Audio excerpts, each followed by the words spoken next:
Hello friends, जैसा हमने आपको प्रॉमिस किया था, हम ट्वेल्थ के बाद क्या करें उसके ऊपर हम डिफरेंट वीडियोस लेकर आएंगे। और यहाँ हमारी नेक्स्ट वीडियो है।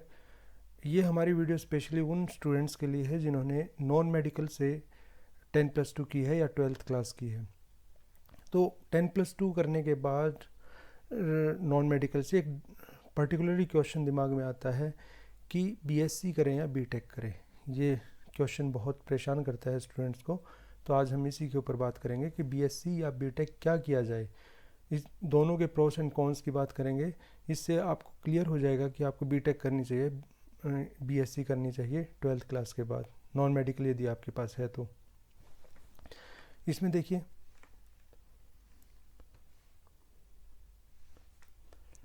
अब देखिए, जब हम इनकी बात करते हैं बीएससी या बीटेक की, तो सबसे पहले ये देखिए कि आगे करियर अपॉर्चुनिटीज़ क्या हैं।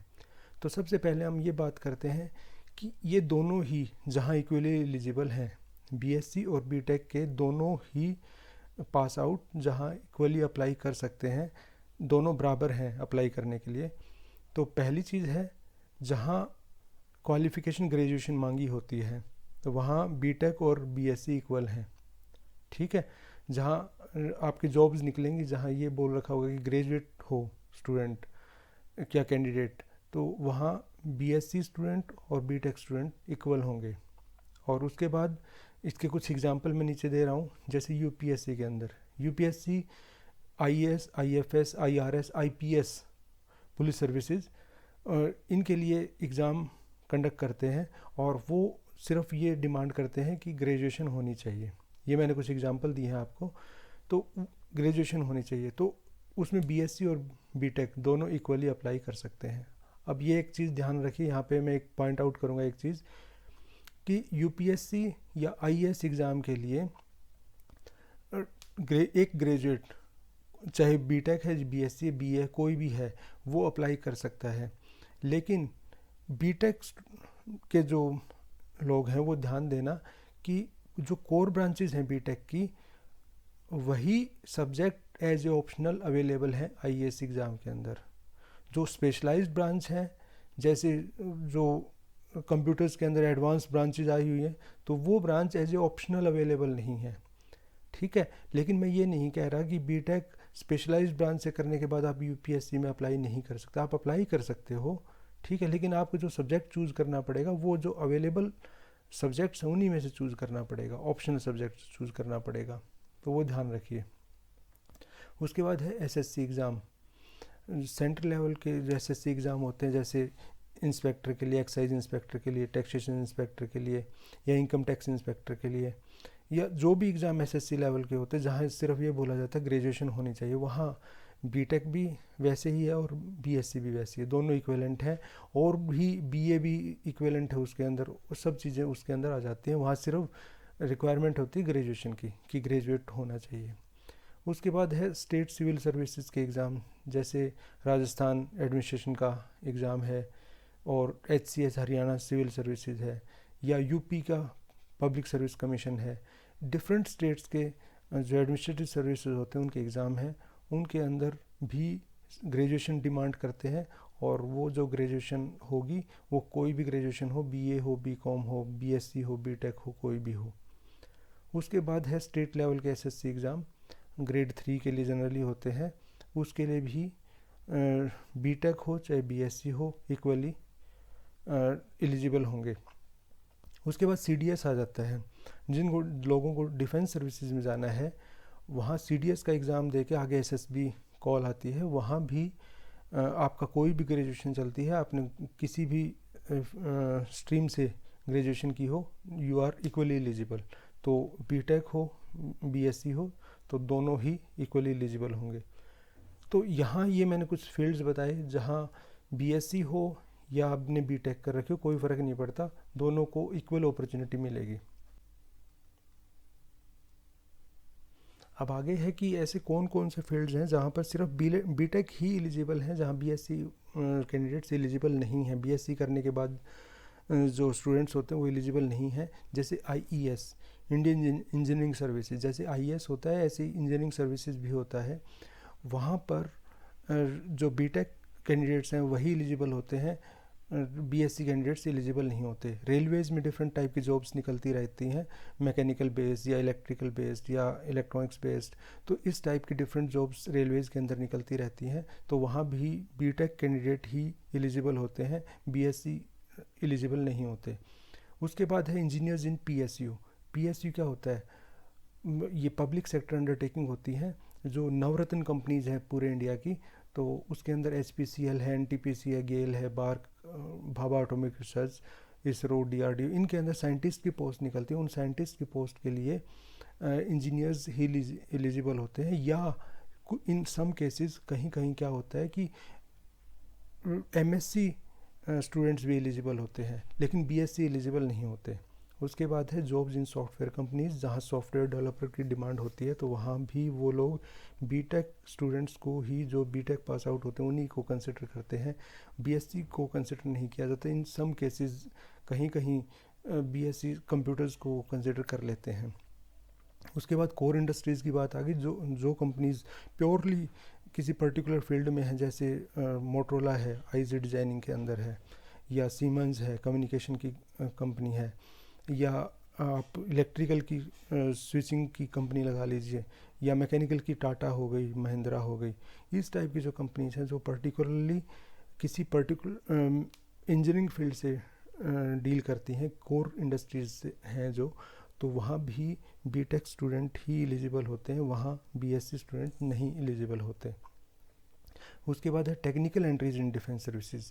देखो सीडीएस के अंदर बीएससी और बीटेक दोनों एलिजिबल होते हैं, इक्वली एलिजिबल होते हैं, लेकिन टेक्निकल एंट्रीज डिफेंस सर्विसेज में होती हैं जहाँ पर उनको एज ए ऑफिसर इंजीनियर लिया जाता है।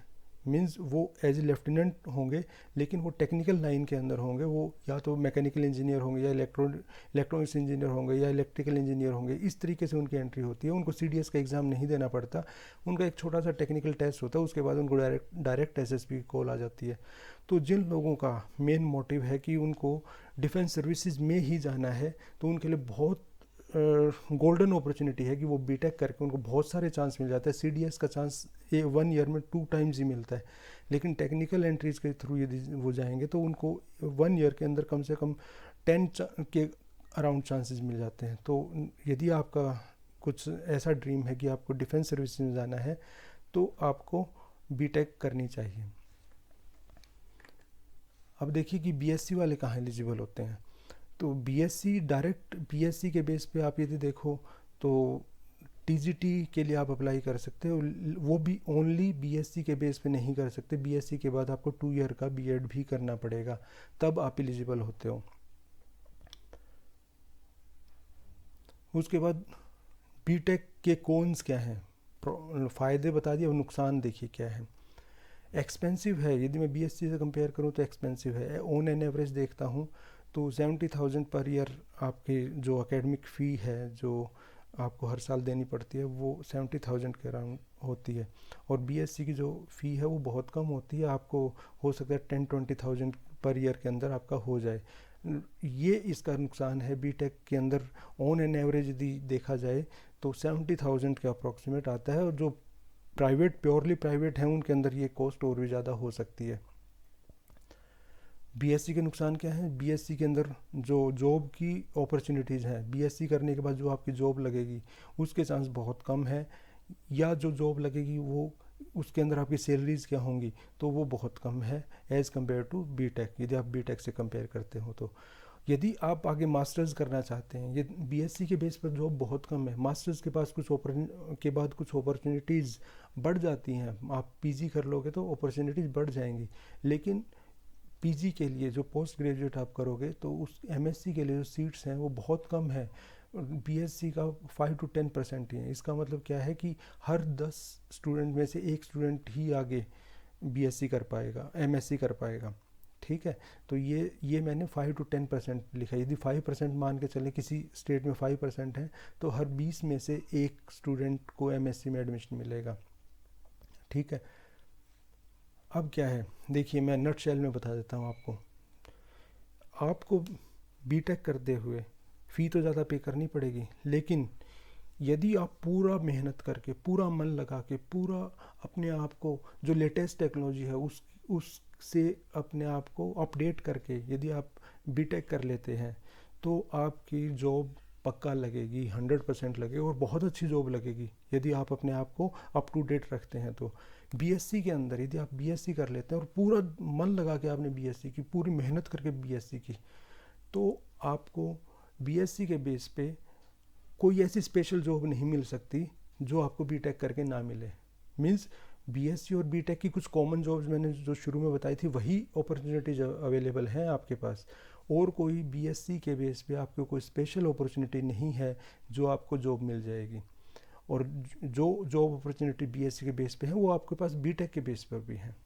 ठीक है, तो इट मीन्स क्या हुआ कि बीटेक के बेस पर आपके जॉब लगने के चांसेस बहुत बहुत बहुत ज़्यादा हैं। अब आपके दिमाग में एक क्वेश्चन आता होगा कि आप अपने आसपास बहुत सारे स्टूडेंट्स को देखते हो कि बीटेक किए हुए हैं, जॉब नहीं मिल रही, कुछ आप देखते होगे, वो स्टूडेंट होते हैं जो एडमिशन लेती है ये सोच लेते हैं कि हम तो बन गए इंजीनियर, हम तो इंजीनियर बन गए अब, और वो पढ़ाई छोड़ देते हैं, पढ़ते ही नहीं है। हार्डली वो बड़ा डिफ़िकल्टी से, बड़ी लटक लटक के वो बीटेक पास करते हैं अपनी। तो जब वो इस इतने बुरे हालत में जब वो बीटेक पास करते हैं तो आप कैसे सोच सकते हैं कि उनकी जॉब लग जाएगी। तो ये श्योर है कि यदि आप मेहनत करके पूरा लेटेस्ट टेक्नोलॉजी से, क्योंकि technology day by day change होती रहती है, तो लेटेस्ट टेक्नोलॉजी से अपने आप को अपडेट रखते हुए बीटेक करेंगे तो आपकी जॉब ज़रूर लगेगी। ये मैंने आपको बीटेक और बीएससी का कंपैरिजन बताया कि आपको क्या करना है। मैंने प्रोस एंड कॉन्स दोनों के बता दिए, अब डिसीजन आपका है कि क्या करना है। हम ऐसे ही वीडियो आगे भी लेके आते रहेंगे। हमारे इस चैनल के ऊपर आपको डिफरेंट टाइप के वीडियोस मिलते हैं, वो वीडियोस डिफरेंट प्लेलिस्ट के अंदर आते हैं, और यदि आप हमारे वीडियोस देखना चाहते हैं हमारी प्लेलिस्ट ज़रूर चेक करें, और जो प्लेलिस्ट हैं उनके जो लिंक हैं मैं आपको नीचे यहाँ डिस्क्रिप्शन में ज़रूर दे दूँगा, आप उसको ज़रूर देखिए। आगे नेक्स्ट वीडियो के लिए हम उसमें डिस्कस करेंगे कि कौन कौन सी इंजीनियरिंग के ब्रांच अवेलेबल हैं, और उसके अंदर स्टूडेंट उनको जो इंजीनियर्स को काम क्या करना होता है। जनरली क्या होता है कि इंजीनियरिंग के जो ब्रांच है उनके बारे में बच्चों को पता ही नहीं होता, कि वो ब्रांच तो ले लेते हैं, उनको पता ही नहीं होता कि करना क्या होता है, उनको एज ए इंजीनियर क्या करना होगा। तो हम उसी की डिस्क्रिप्शन देंगे अगले हमारे वीडियो के अंदर कि कौन कौन सी ब्रांच अवेलेबल है, और उन ब्रांच को लेने के बाद उनको एज ए इंजीनियर क्या काम करना होगा, और उनको कौन सी ब्रांच लेनी चाहिए, कौन सी ब्रांच नहीं लेनी चाहिए, हम उसके बारे में बात करेंगे। तो मिलते हैं नेक्स्ट वीडियो के अंदर, हमारे साथ बने रहिए। Thank you very much.